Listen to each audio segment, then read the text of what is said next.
یہ جو خاص طور پہ اس خارجہ کمیٹی کے جو ممبران تھے اب وہ کیا جسٹیفیکیشن دیتے ہیں, کیا ایکسپلینیشن دیتے ہیں خان صاحب کو کہ کیوں وہ اس طرح سے کام نہیں کر سکے, اپنے فرائض جو ہیں ان کو سر انجام نہیں دے سکے, اور اس کے کیا نتائج سامنے آئیں گے تو آئندہ آنے والے دنوں میں ہی پتہ چلے گا. بہرحال اہم ملاقات ہوئی ہے جی کل جیل کے اندر اڈیالہ جیل میں سلمان اکرم راجہ اور بیرسٹر گوہر صاحب گئے تھے خان صاحب سے ملنے کے لیے. ایک اور اہم مدعا بھی ہے, اور مدعا وہ یہ ہے کہ جو پاکستان تحریک انصاف کا جو سوشل میڈیا ہے اس کو چونکہ امریکہ سے آپریٹ کیا جاتا ہے اور اس پہ پہلے بھی بہت زیادہ جو ہے وہ تنقید بھی کی جاتی رہی ہے فارم 47 کی حکومت کی طرف سے. اب یہ جو پاکستان تحریک انصاف کا سوشل میڈیا ہے, کل یہ مدعا جو ہے خان صاحب کے سامنے رکھا سلمان اکرم راجہ صاحب نے اور بیرسٹر گوہر صاحب نے کہ یہ اب سوشل میڈیا جو ہے یہ پاکستان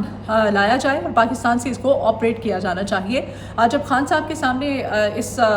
کو رکھا گیا اور اس پر بات کرنے کی کوشش کی گئی تو خان صاحب جو ہیں کہا جا رہا ہے کہ وہ ایک دم چپ انہوں نے ساتھ لی, انہوں نے کوئی اس پہ رسپونڈ نہیں کیا, کوئی بھی کسی بھی قسم کی انہوں نے کوئی بات نہیں کی, وہ ایک دم چپ کر گئے. ناظرین گرامی اب خبر یہ بھی ہے پاکستان تحریک انصاف کے جو ذرائع ہیں وہ یہ کہتے ہیں کہ وہاں پر جو خاص طور پہ اوورسیز ہیں اور امریکہ میں جو پاکستانی کمیونٹی ہے جو کہ پاکستان تحریک انصاف سے جن کا تعلق ہے ان کی یہ رائے ہے, وہ اپنا موقف اور دو ٹوک انہوں نے موقف دیا. انہوں نے موقف یہ دیا, وہ کہتے ہیں کہ سوشل میڈیا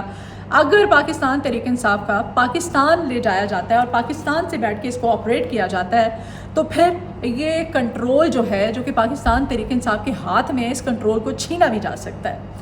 اس کنٹرول کو چھینے جانے کا بہت حد تک خطرہ ہے کیونکہ یہاں پر کچھ بھی ہوتا ہے, کیونکہ پاکستان کے اندر ریاست جو ہے اور ادارے جو ہیں اس وقت جو کر رہے ہیں تو یہ امریکہ میں موجود جو کمیونٹی تھی ان کی جانب سے یہ دو ٹوک موقف دیا گیا ہے کہ خدارا یہ جو سوشل میڈیا ہے پاکستان تحریک انصاف کا اس کو پاکستان ایک تو منتقل نہ کیا جائے اور وہاں سے آپریٹ کرنے کی تو ہرگز کوشش نہ کی جائے کیونکہ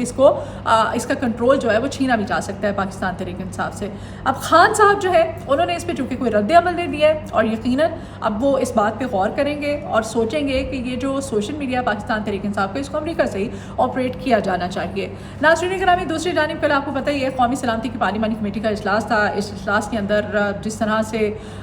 جو باتیں کی گئی ہیں خاص طور پہ فواد چودھری صاحب جو ہیں, فواد چودھری نے جی کل کا جو قومی سلامتی کا اجلاس تھا اس کے بعد بڑی معصومانہ انداز میں انہوں نے کہا ہے کہ اب ہونا یہ چاہیے کہ ایک قومی حکومت جو ہے وہ تشکیل دی جانی چاہیے. قومی حکومت تشکیل دیے جانے کے حوالے سے فواد چودھری صاحب کہتے ہیں کہ اس میں مولانا فضل الرحمان صاحب بھی ہوں اور اس میں عمران خان صاحب ہوں, آصف علی زرداری صاحب ہوں اور میاں محمد نواز شریف صاحب ہوں. یہ سارے اکٹھے بیٹھے یعنی کہ بڑے بیٹھے, ہر سیاسی پارٹی جو ہے اس کا بڑا بیٹھے, ایک قومی حکومت ہو اور یہ سارے مل کر کے جو دہشت گردی کے چیلنج ہے اس پر کوئی حکمت عملی جو اپنائیں اور ملکی جو دفاع کا معاملہ ہے جس پر کہ یہ اجلاس بلایا گیا ہے. اس اجلاس میں انہوں نے کہا کہ کوئی ہمیں کوئی اچھا تاثر جو ہے وہ نہیں ملا ہے, کوئی خاطر کا نتائج جو ہے ہمیں ملتے ہوئے نظر نہیں آ رہے ہیں, تو قومی حکومت بنائی جانی چاہیے اور اس میں تمام بڑوں کو بیٹھنا چاہیے اور حکمت عملی جو ہے وہ تشکیل دینی چاہیے. اس میں اگر دیکھا جائے اوور آل تو مولانا فضل الرحمان صاحب جو ہیں کل وہ اور علی امین گنڈاپور صاحب ان دونوں کا جو کردار رہا ہے کل کی قومی سلامتی کی پارلیمانی کمیٹی کے اجلاس میں. اب علی امین گنڈاپور نے تو بیجا کرا دیا, انہوں نے تو وہاں پر جو انہوں نے باتیں کی ہیں, جو خطاب کیا ہے, اظہار خیال کیا ہے, اس میں جس طرح سے انہوں نے اپنی رائے کا اظہار کیا ہے اور انہوں نے کہا ہے کہ یہ جو آپس کی جو بد اعتمادی ہے سب سے پہلے تو ہمیں اس کو ختم کرنا ہوگا. علی امین گنڈاپور صاحب کہتے ہیں انہوں نے کہا کہ سیاسی جماعتوں کے درمیان ہم آہنگی کی ابھی موجودہ صورتحال میں بہت زیادہ ضرورت ہے. ساتھ ہی وہ کہتے ہیں کہ دہشت گردی کے خلاف پاک فوج نے بے بہا قربانیاں دی ہیں اور اس کے پیش نظر ہم پاک فوج کو خراج تحسین بھی پیش کرتے ہیں جس طرح سے نوجوان اپنی جان کا نذرانہ پیش کر رہے ہیں. فوج نے خیبر پختونخوا میں امن کے لیے بہت کام کیا ہے اور پولیس اور دیگر سیکیورٹی فورسز جو ہیں ان کو بھی خراج تحسین, خاص طور پر خیبر پختونخوا پولیس کو خراج تحسین پیش کرنا چاہیے. بڑی اچھی بات ہے. انہوں نے بڑے نپے تلے انداز میں اور بڑے دو ٹوک موقع میں انہوں نے کہا کہ جو بدگمانیاں ہیں نا یہ ختم کرنے کا وقت ہے کیونکہ اس وقت ملک کی اسٹیک کا یہ معاملہ ہے. مولانا فضل الرحمان صاحب جو ہیں انہوں نے کل للکارا ہے, انہوں نے تھوڑا سا غصے میں بھی خطاب کیا. انہوں نے کہا کہ خدا کے لیے خدا کے لیے ڈکٹیٹرشپ جو ہے وہ اپنے گریبان میں جھانکے، ڈکٹیٹرشپ نے کیا کیا ہے، یہ صورتحال اب جا کدھر رہی ہے۔ انہوں نے بڑے اچھے انداز میں، کافی غصے میں تھے وہ، انہوں نے کہا کہ مجھے آج مایوسی ہوئی ہے پاکستان تحریک انصاف کو آج کے اس اجلاس میں موجود نہ پا کر کے، ان کو ہونا چاہیے تھا اس سے، اگر میرے سے رابطہ کرتے پاکستان تحریک انصاف والے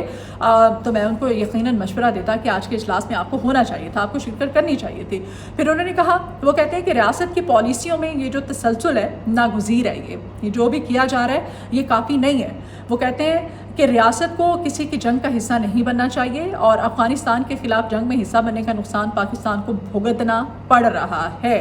اور انہوں نے یہ ان ادر ورڈس انہوں نے کہا کہ یہ افغانستان سے جو رد عمل آ رہا ہے، جس طرح سے آپ کو یاد ہوگا جو ایک دہشت گرد کو امریکہ کے حوالے کیا گیا تھا، تو اس وقت ہی یہ باتیں ہونا شروع ہو گئی تھی کہ اس کے آفٹر ایفیکٹس پاکستان کو بھگتنا پڑیں گے، اس کے نتائج کسی نہ کسی صورت میں، اور ماضی میں بھی جو ہماری ریاست کا، جو ہمارے اداروں کا کردار رہا ہے افغانستان میں جنگ کے اندر، وہ اس میں جو پاکستان کا کردار ہے اس کے آفٹر ایفیکٹ الٹیمیٹلی جو ہے پاکستان کو بھگتنا پڑے ہیں اور بھگت رہا ہے پاکستان، اور ابھی بھی ہم بھگت رہے ہیں۔ تو اس پہ مولانا فضل الرحمان صاحب نے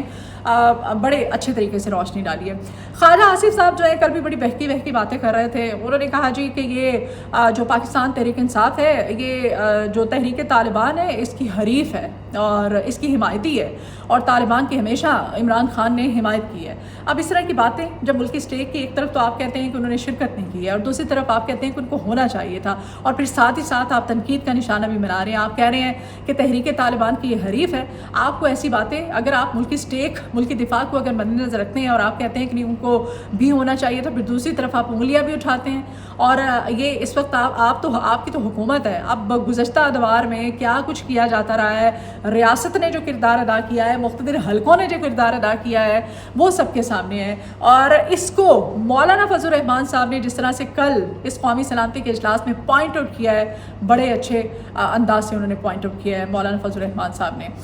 تو اس پہ اب غور کرنے کی نہ صرف ریاست کو بلکہ اس حکومت کو بھی ضرورت ہے کہ ہم کس طرح سے تمام تر صورتحال کو اوور کم کر سکتے ہیں۔ تو یہ تھا جی آج کا ویلاگ، مجھے اجازت دیجیے، آپ کی فیڈ بیک کی ضرورت ہے، اپنا فیڈ بیک ضرور دیجیے گا، اپنی دعاؤں میں مجھے یاد رکھیے گا، اپنا بہت خیال رکھیے، اللہ حافظ۔